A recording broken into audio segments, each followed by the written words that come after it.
never be in cuisines. I guess being down for so long, I'm on this throne to see my dreams. First time we ever heard you, we heard you on Life's a Bitch, right, on Nas' Illmatic. I wasn't trying to get on. I just met Nas through a phone call, you know what I mean? Probably the last song was Life's a Bitch. And he was once one of the sharpest lyricists on the East Coast, once the most dangerous money printing machine in Dr. Dre's arsenal, AZ. And that is only the tip of the iceberg. AZ is far more dangerous than you can imagine. One verse that made Nas fade into the background on his own debut album, a supergroup that fell apart after a cold-blooded power purge. A rejection of Bad Boy when the entire East Coast was desperate to enter that empire. All of it leads back to one spine-chilling question. Who is AZ really? Why did a monster of that era disappear from Hollywood? Where is AZ now? And what does he plan to do after flattening half the entertainment industry? In the next few minutes, the full truth will slowly be revealed. AZ, the nightmare of Nas. AZ's real name is Anthony Cruz, born on March 9, 1972, and raised in Brooklyn between Bedford-Stuyvesant and East New York. His mother is African-American, his father Dominican-American. No glamorous childhood, no stage, no spotlights.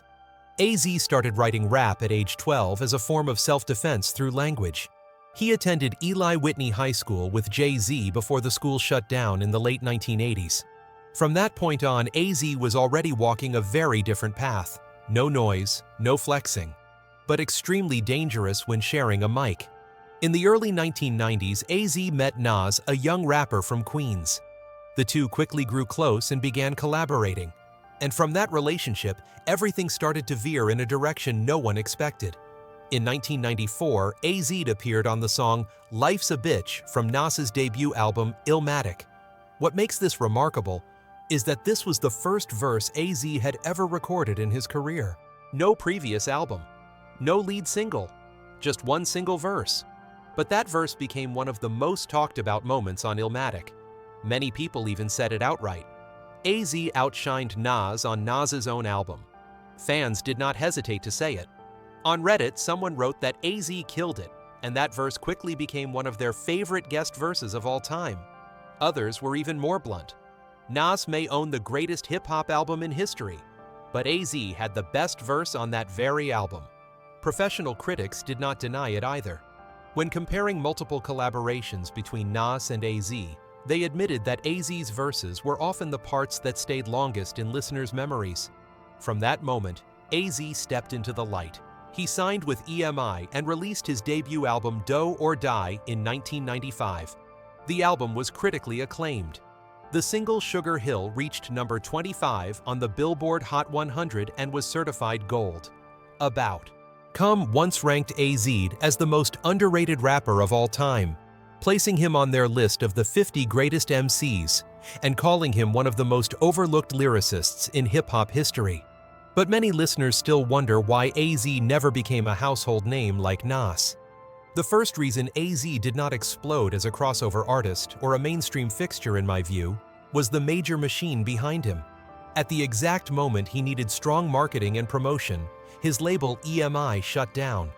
That led to a smaller budget for his second album, Poor Communication, Weak Promotion, and AZ lacking the support needed to follow up the success of Do or Die.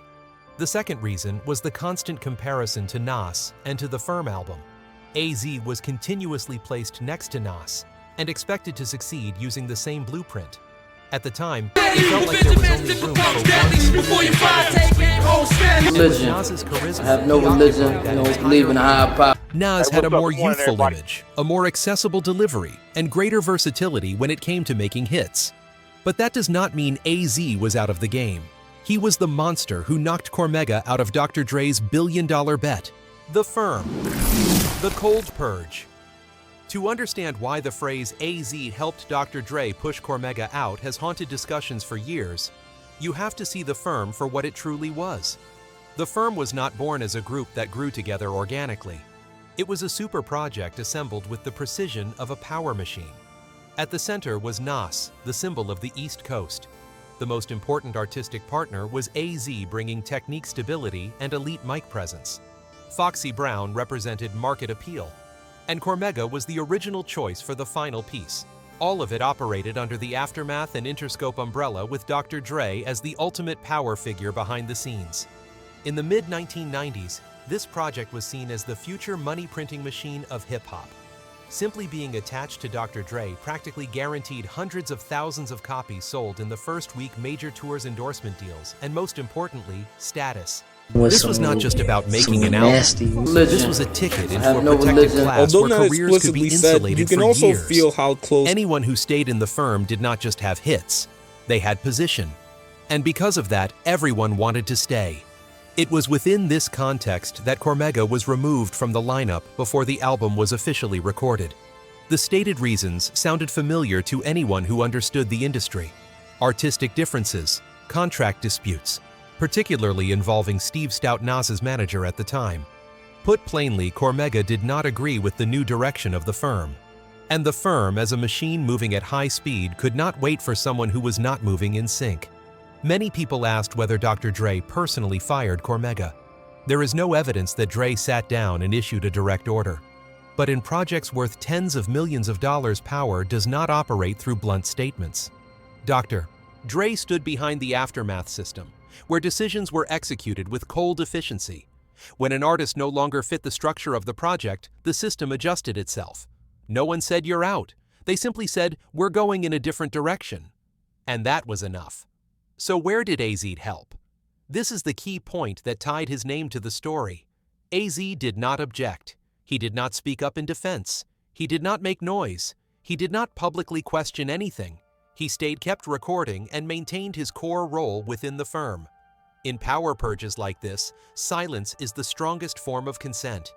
AZ did not need to lobby behind the scenes. He did not need statements. He did not need attacks. He only had to do one thing: remain exactly where he was when someone else left. And that was not luck. AZ's talent and resilience made him nearly the perfect choice for an industrial-scale project. On the mic, he was sharp enough to stand alongside Nas elite enough that no one questioned the firm's artistic credibility. Off the mic, he was calm enough not to disrupt the machine. No risk, no instability, no drama. For someone like Dr. Dre, that is precisely the type of artist that makes decisions easier. When weighing an uncooperative variable against a stable pillar, the choice is almost predetermined. From the outside, the sequence of events felt brutally cold. Cormega was removed. Dr. Dre remained behind the project. AZ stayed at the center. The album was recorded and released. In rap, people do not look at contracts or meeting notes. They look at the stage. Who is still standing there? Who disappeared? Now, And that is how the story gets retold in a shorter, sharper, more viral way. AZ stayed. Cormega vanished. Dr. Dre held the power. And from there, the phrase was born like an unsigned verdict. AZ helped Dre push Cormega out of the game, rejecting Bad Boy. The untold truths. There is a little-known truth that says a lot about who AZ really is. At the moment when his career opened its biggest door, he said no to an offer that hundreds of other rappers would have traded everything to receive. After the massive success of Do or Die in 1995, AZ quickly caught the attention of major labels. Among them was Bad Boy Records, the empire run by Sean Combs. And this was the fork in the road that sent AZ's story in a completely different direction. At that time, Bad Boy was not just a label, it was the power center of the East Coast. Radio hits on constant rotation, glossy videos, massive budgets, heavy MTV presence. Artists were polished into mainstream stars, stepping beyond rap to become cultural icons. For many rappers, Bad Boy was a guaranteed ticket to becoming a household name. Once inside that system, you were almost certain to be seen, heard, and mentioned everywhere. But AZ said no. And that decision did not come from impulse, but from a philosophy he had carried since early on. AZ believed in a line that sounds simple at first, but runs directly against industry logic. The best money is quiet money. While Bad Boy operated on lights, controversy, beef, and flashy personalities, AZ was private conflict averse and uninterested in scandals. He put music and character ahead of image. Those two value systems were fundamentally opposed. At Bad Boy, artists were components of a machine. That machine followed a clear formula. The music needed crossover singles. The image had to align with the brand. Personality had to serve the label's overall strategy. This created massive stars, but it also meant artists had to accept being molded. AZ did not want to be a gear in that machine. He did not want to be forced to make formula-driven hits. He did not want to be styled into a persona that did not reflect who he really was. And he did not want to be sidelined when priorities shifted toward flagship faces. AZ was not naive either. At that time, industry insiders could clearly see one thing. Not everyone who entered Bad Boy was treated equally. Some artists were pushed hard and protected at all costs. Others faded, were shelved simply because they no longer fit the new direction. AZ understood that getting into an empire of lights was not difficult. Leaving it with your identity intact was another matter entirely. Rejecting Bad Boy, therefore, was not just rejecting a contract. It was rejecting a lifestyle, a way of working, and a different definition of success. AZ chose control over his music, his pace of life, and his path. The cost was obvious. He did not become a mainstream superstar. He did not dominate radio like his peers. He did not flood the media. And the question still hangs in the air today. If AZ had said yes back then, if he had entered Bad Boy, would his name have become a true mainstream superstar? No one knows for sure. What we do know is that AZ chose silence and accepted standing outside the spotlight to preserve the one thing he valued most: himself. A flourishing solo career. After the firm fell apart, many people believed AZ slowly disappeared. Hip-hop history has seen far too many cases like that. A rapper steps out of a super project, loses the collective spotlight, and then slides into silence. But AZ did not. At least not in the way people predicted. He kept releasing music consistently. He maintained quality. And if you look strictly at the numbers, AZ's solo career cannot be called a failure. Pieces of a Man, released in 1998, reached number 22 on the Billboard 200 and number 5 on the R&B chart. 9 Lives, released in 2001, also cracked the top 25 of the Billboard 200. With Asiatic in 2002, AZ even reunited with Nas on the track. The Essence, a deeply layered rap song that earned a Grammy Awards nomination for Best Rap Performance by a Duo or Group. On paper, it was a career still running strong. No collapse, no disappearance, no downfall. But hip-hop has never operated on quality or chart positions alone. And AZ's real problem began with a shift that most listeners at the time barely noticed. EMI Records, the label that had signed him after Illmatic and Do or Die, shut down and was restructured. AZ's contract was moved to affiliated labels, like New Tribe Records and Virgin. On the surface, it sounded like paperwork. But in the late 1990s, it was a painful slide backward. At that time, becoming a true star required more than great rapping. A rapper needed a full machine behind him: strong marketing, radio priority, constant media presence, properly funded tours. Without that push, no matter how skilled you were, you could easily be swallowed by an increasingly crowded and noisy market. And when EMI collapsed, the machine that had been pushing AZ forward suddenly stalled. Jay-Z could build his own power base, invest his own money, create his own network, and turn himself into an independent brand. AZ was not built that way. He had no ambition to become a business mogul. He did not enjoy meetings, strategy sessions, or acting as his own CEO. AZ relied more heavily on label support. And when that system stopped functioning smoothly, he fell into a very dangerous gap. The albums were still good, but they were not pushed. The singles were solid, but they were not prioritized. The spotlight began shifting elsewhere toward louder names already waiting in position. AZ's personality made the solo path even harder. He was a quiet, simple type. No beef, no diss tracks, no media wars to keep his name in headlines, no chasing clout, no using drama to create waves. And most importantly, he showed little interest in what labels wanted most at that time: making radio hits at any cost, simplifying content, trading depth for reach. There was a comment often repeated in industry circles that AZ kept slipping through the cracks, not because he lacked ability, but because artists as talented as him, or even less so, were willing to make the moves the industry demanded, whether they wanted to or not to promote themselves. Timely beefs, provocative statements, constant appearances. AZ did none of that. He chose to stay outside those games. And in a business where presence sometimes matters more than quality, that choice slowly pushed him to the margins. So AZ chose a different path. He founded Quiet Money Records, true to the philosophy he always believed in. Quiet money is the best money. Work quietly. Make enough to live. Keep control. No noise, no dependence. That philosophy did not turn him into a household name. It did not dominate radio. It did not put him on magazine covers again and again.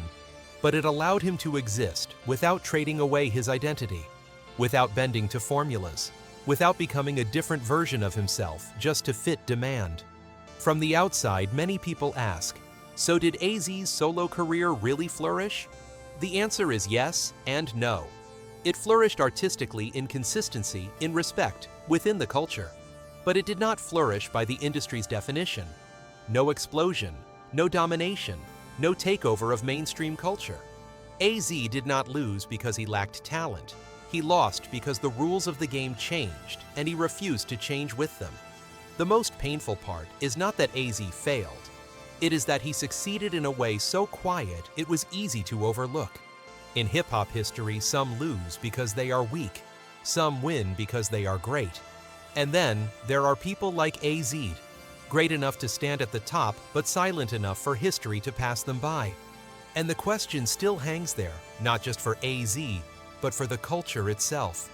In a world where noise decides who gets heard, does someone who chooses silence still have a place on the throne?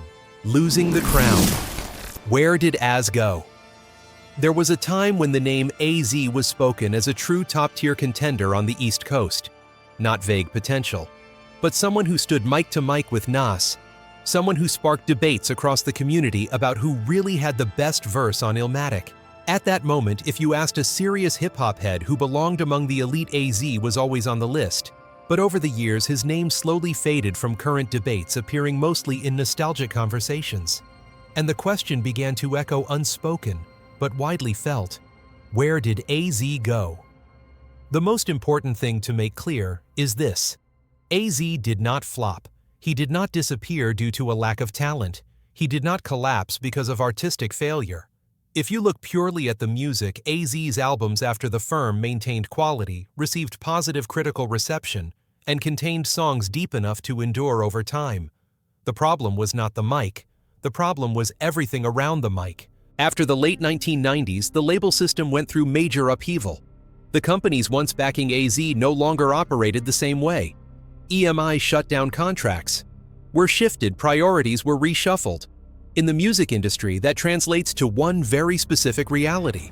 An album can be good, but without a push, it will not travel far. No strong marketing, no radio priority, no properly funded tours. At the same time, rap entered a new era where media presence mattered as much as skill. And AZ was the kind of person who never fought for that presence. He did not play the media game. He did not tell sob stories. He did not build a victim narrative. He did not create drama to attract attention. While many rappers understood that a well-timed beef could save an entire career cycle, AZ chose silence. When social media and television became new battlegrounds, he did not enter. He kept making music the old way. Record. Release. Then disappear from the news cycle again. Time does not wait. As rap moved into an era where the spotlight favored the loudest voices, the biggest stories, and those willing to expose personal lives to stay relevant, AZ fell out of sync. He refused to change to fit the new media appetite. And the result was this. No one hated him, but no one mentioned him enough. A very quiet kind of isolation. Not knocked out of the game by a single blow, but pushed to the edge by indifference. To the audience, this created a strange perception. People did not say AZ failed. They said AZ was underrated, forgotten, treated unfairly. But even that sympathy unintentionally trapped him in the past. AZ became a name brought up when discussing rappers who should have been bigger. A legacy framed by regret rather than a career still in motion. The most painful loss for AZ was not charts or radio. It was losing the crown quietly. No dramatic collapse for people to remember. No scandal for history to record. Just the lights slowly shifting to someone else. And he did not chase them. He chose to stand still. In hip-hop, standing still can be more dangerous than moving backward. AZ never lacked opportunities to play that game. He was skilled enough to beef if he wanted, smart enough to create controversy, connected enough to appear far more often. But he did not. Maybe out of character. Maybe out of belief that the music would speak for itself. But when the rules changed, that belief became a double-edged blade. Attentive listeners understand this clearly. They do not say AZ lost because he could not rap. They say he lost the spotlight race, a race where the mic is only a small part. The rest is cameras' headlines, personal narratives, and the ability to keep the crowd locked in. AZ did not want to and was not good at that part. So where did AZ go? He did not go anywhere. He is still there, still making music, still living by the quiet money philosophy, still existing as a true rapper in an era that no longer favors that type of rapper. And because of that, he is isolated in a way only those who refuse to compromise experience, not erased, but never fully celebrated either.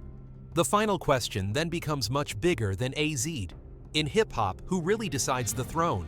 The mic or the camera? Skill or presence? The music or the story built around the music? AZ chose the mic. The world chose the camera.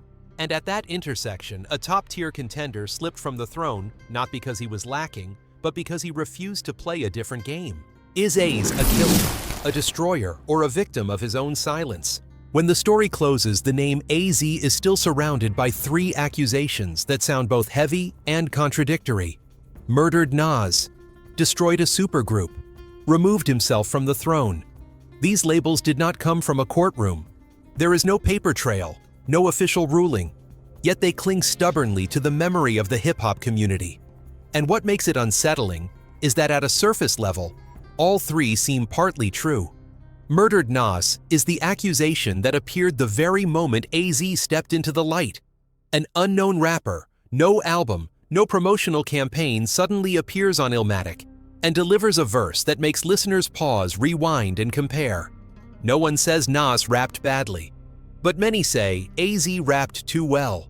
In hip-hop, sometimes that alone is enough to earn the charge of murder, even if what is killed is not a person, but the exclusive moment of a legend. But if you look closely, AZ did not outshine Nas on the mic through strategy or intent. He simply rapped to the best of his ability. No more, no less.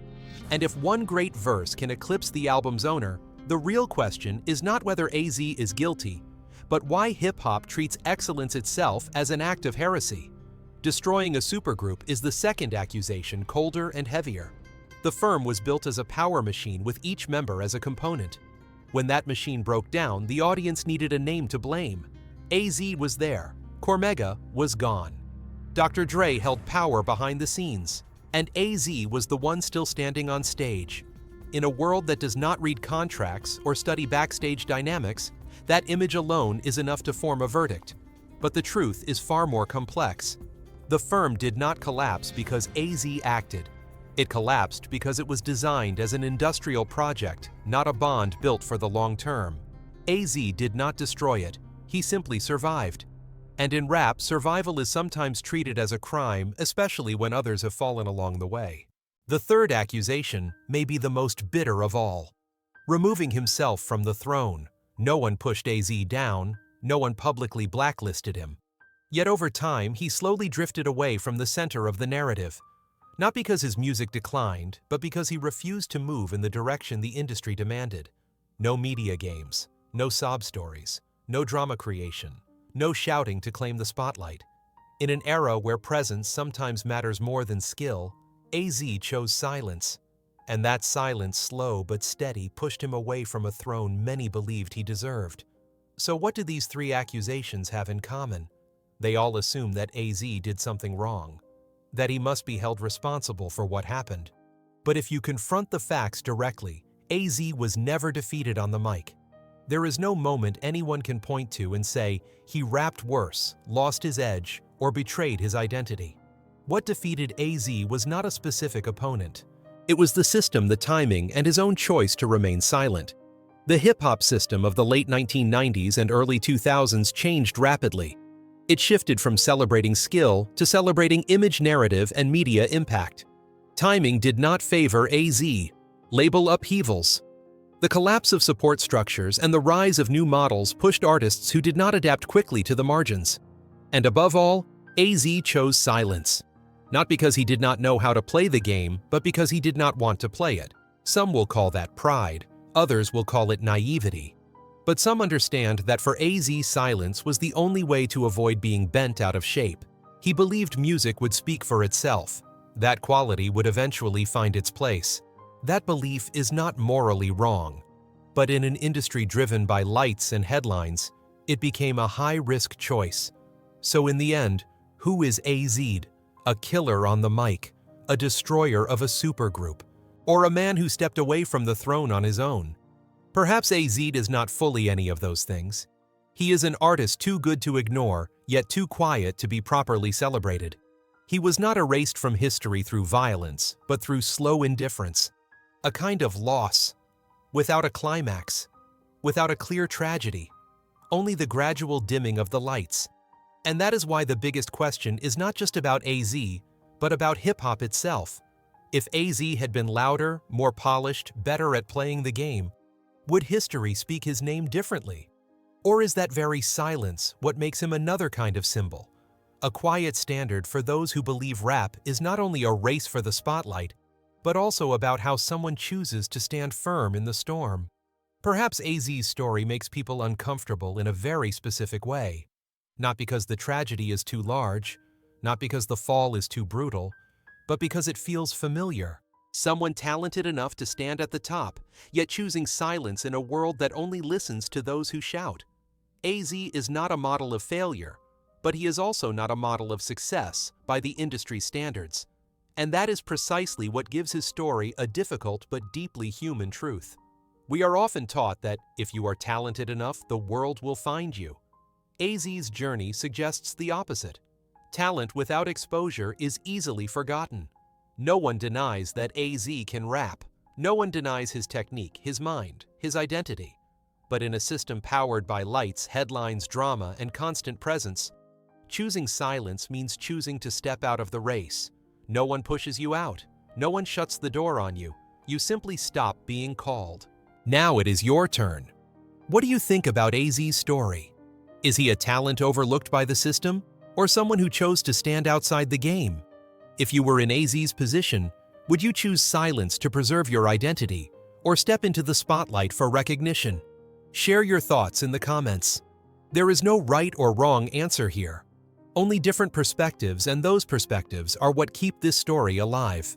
We encourage viewers to approach the content with an open mind, critical thinking, and to always cross-reference with multiple sources in order to form their own perspective. That's the reality of the game. Fame always comes with a price. If you vibe with the content and want the real uncut stories, go ahead and smash that like button and subscribe to the Black Vault.